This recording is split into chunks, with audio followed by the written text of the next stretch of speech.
O programa de incentivo para a venda de carros populares 0 km será prorrogado. O total chegará a 1 bilhão e 800 milhões de reais. Estamos passando por uma crise histórica no mercado automotivo brasileiro, com veículos cada vez mais caros. Diante desse cenário, o governo brasileiro lançou medidas para aliviar essa situação caótica na indústria de carros, com empresas cada vez mais paralisando suas produções e até saindo do Brasil. Será que o plano do governo deu certo? Ou em breve veremos mais montadoras fugindo do país?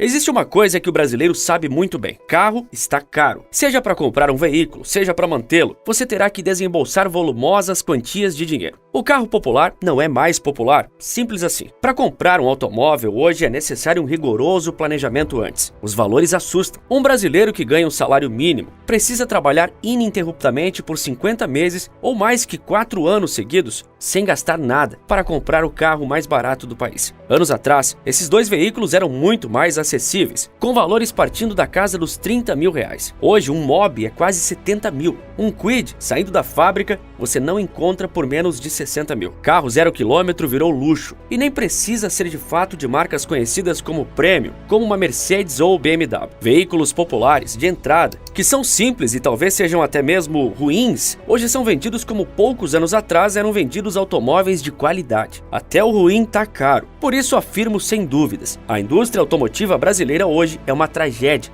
mesmo que o governo tente tapar o sol com a peneira. Inflação e juros altos. Uma combinação conhecida do povo brasileiro e que sempre lhe deu muita dor de cabeça. O pior dos cenários é quando a inflação está alta ao ponto em que apenas juros agressivos podem controlá-la. Foi isso que experimentamos nos últimos 2 anos, graças às consequências da última crise de saúde. Não seria exagero algum dizer que 2020 foi o ano catalisador para que o segmento de veículos mostrasse todas suas deficiências em nosso país, com uma indústria instável e cara. Uma indústria que é tudo isso mesmo recebendo sucessivos incentivos governamentais. Tradicionalmente, ela recebe atenção especial do governo por conta do valor gerado à nossa economia e do impacto sobre o emprego, além, claro, do brasileiro ser um aficionado por carros. Dessa forma, as montadoras foram beneficiadas nas últimas 2 décadas por todos os nossos presidentes. De acordo com o levantamento da Folha de São Paulo, a União concedeu de 2000 a 2021 mais de 69 bilhões de reais em incentivos fiscais à indústria automobilística brasileira, em valores corrigidos pela inflação. Esse cálculo foi feito tendo como base dados da Receita Federal e mostra para que o país inteiro veja que mesmo o setor de carros, não tendo tantas empresas em nosso país, ele figura entre os maiores gastos tributários do governo federal. Essas empresas ganham descontos em IPI e imposto sobre importação. Além disso, plantas de produção instaladas nas regiões Norte, Nordeste e Centro-Oeste contam com tratamento especial e benefícios ampliados. Para você ter uma ideia do quanto o segmento é estimulado no Brasil, à frente dele estão a agricultura e a agroindústria, os grandes motores da economia brasileira que, de fato, dão amplo retorno ao país. As montadoras também recebem benefícios dos governos estaduais. Com o objetivo de atrair as principais marcas para seus estados, eles oferecem descontos na cobrança de impostos, especialmente para multinacionais. Mas será que o setor automotivo dá retorno ao Brasil que justifique benefícios governamentais na casa das centenas de bilhões? Também não podemos esquecer do famoso Custo Brasil. Nossa carga tributária é complexa, com uma série de impostos que se sobrepõem a outros, além da extensa burocracia para indivíduos e empresas configuram o Custo Brasil. O governo tenta, como acabei de mostrar, maquiar o custo altíssimo que a indústria tem ao conceder isenções para as montadoras, ignorando que o resto da cadeia envolve também fornecedores e consumidores. Existem várias razões que explicam esses valores estratosféricos. Vários tributos incidem diretamente sobre a venda de automóveis, como o ICMS, Imposto sobre Circulação de Mercadorias e Serviços, o IPI, que é o Imposto sobre Produtos Industrializados, além, claro, do PIS/COFINS. Para você ter ideia, o peso dos impostos chega a corresponder por 30% a 50% do valor final dos carros nacionais. Se o veículo for importado, essa taxa é maior e pode oscilar entre 60% a 80%. Apesar de não termos uma marca 100% brasileira, nossos governos historicamente sempre privilegiaram as multinacionais que estabeleciam complexos industriais em nosso país. Aliás, você pode ver mais sobre isso no vídeo que eu fiz explicando por que as montadoras nacionais estão fadadas ao fracasso. Assim que terminar esse vídeo, dê uma olhadinha na descrição, vou deixar ele listado para você.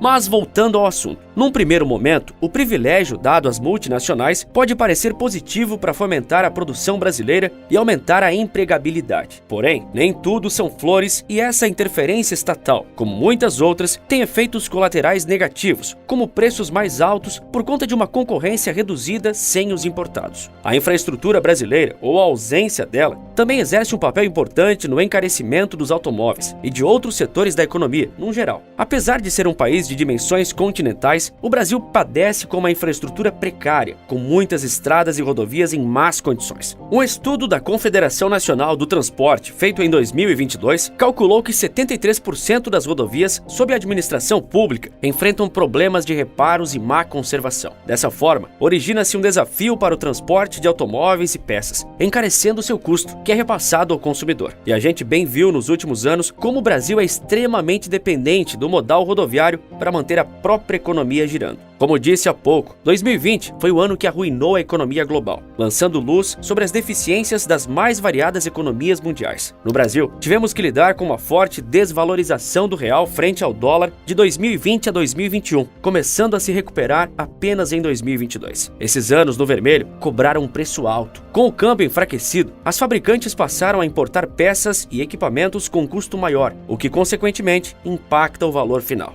Nos últimos anos, o mundo também viu a cadeia de produção e abastecimento ser quebrada. Na esteira desse problema, veio a escassez global de semicondutores. Esse pequeno item está presente em vários produtos que usamos diariamente, como celulares, aparelhos televisivos, geladeiras e nos carros. Com menos chip semicondutor no mercado, ele ficou extremamente caro e, sendo imprescindível para o funcionamento do automóvel, teve um papel importante na escalada dos valores. As consequências desse emaranhado de razões, o brasileiro sabe muito bem. Carros zero se tornaram praticamente inacessíveis. Afinal, hoje o valor médio de um carro novo é R$140 mil, o dobro do cobrado em 2017, segundo dados da consultoria Jato Dynamics. Mas o governo, mais uma vez, veio nos salvar e prometeu que os carros ficariam mais baratos com seu programa de descontos milagrosos.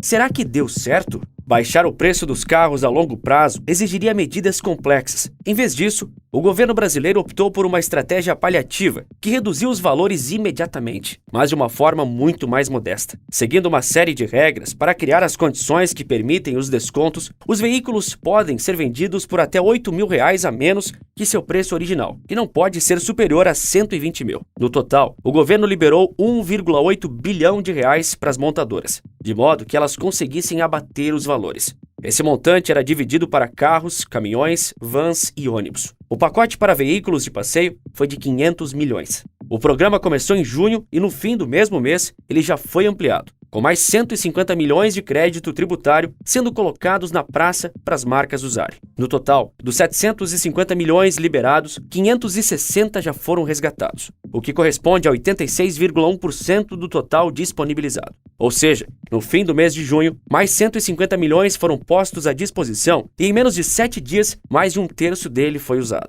Com isso, dá para ver muito bem que, apesar de complexo e cheio de regras, o plano milagroso do governo é bastante paliativo, apenas tapando o sol com a peneira. Isso porque não tem como ele se sustentar a longo prazo, pois o governo não tem recurso para mantê-lo por tanto tempo. Fiat, Volkswagen, Hyundai e Renault foram as fabricantes que mais usaram desses recursos, com a primeira chegando a tomar 230 milhões de reais. Como uma boa solução de curto prazo, ela surtiu um efeito modesto, mas positivo. As vendas de veículos novos no Brasil tiveram alta de 7,3% em junho, segundo a FenaBrave, Federação Nacional da Distribuição de Veículos Automotores. Na opinião da federação, o programa de descontos foi um sucesso para reanimar o setor, mas precisa ser duradoura. Como fazer para ser duradoura? Ela disse que ainda não sabe, e pelo visto o governo federal também não. Mas na mesma semana em que saiu essa notícia alentadora sobre as vendas crescentes, saiu uma outra sobre o setor, que é péssima. A Volkswagen anunciou a paralisação da produção de carros em todas suas fábricas brasileiras. A empresa disse que fez isso por conta da estagnação do mercado. Um dia após esse anúncio, a Rede Globo capturou imagens aéreas do pátio da Volkswagen no ABC Paulista, no estado de São Paulo. Nas imagens, é plenamente possível ver um mar de carros esperando serem vendidos. Mas como a demanda está fraca, estão demorando a serem adquiridos, mesmo com o programa do governo. Mas a Volkswagen não foi foi a primeira, nem parece que será a última a tomar essa drástica medida no cenário atual do setor. Em março deste ano, 2023, outras marcas como Chevrolet, Hyundai e a Stellantis, que tem Fiat, Peugeot e Citroën sob seu guarda-chuva, também paralisam suas produções, além de darem férias coletivas aos trabalhadores. O calo apertou para as gigantes. E se a Volkswagen tomou a mesma decisão meses após suas concorrentes, pode ser um sinal ruim de que elas podem voltar a paralisar suas fábricas.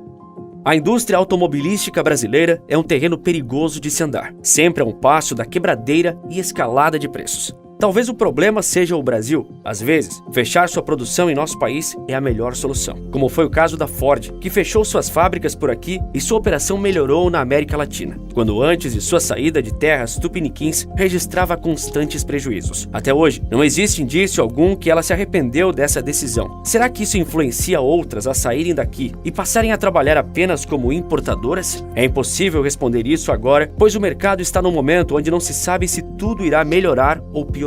É uma roleta russa. Afinal, o Brasil é difícil até para as marcas brasileiras, onde algumas falharam miseravelmente, enquanto outras sequer conseguem sair do papel. Carro popular 100% nacional é um sonho distante, quase impossível. No fim das contas, mesmo que o governo tome medidas que abatam os preços imediatamente, no longo prazo as coisas não parecem tão positivas. E a paralisação de produção da Volkswagen comprova isso. Esse é o custo Brasil.